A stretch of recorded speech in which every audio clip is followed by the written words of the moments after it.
Is your PlayStation 4 feeling sluggish? Today, I'll show you how to optimize its performance to enhance your gaming experience.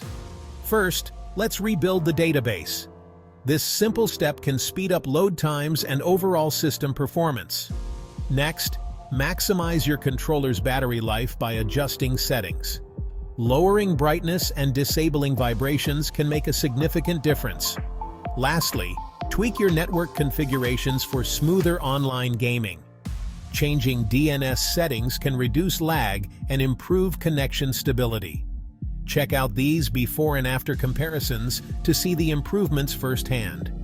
Optimize your PS4 today for better gaming performance. Subscribe for more tips and tutorials. Link to the full tutorial in the description below.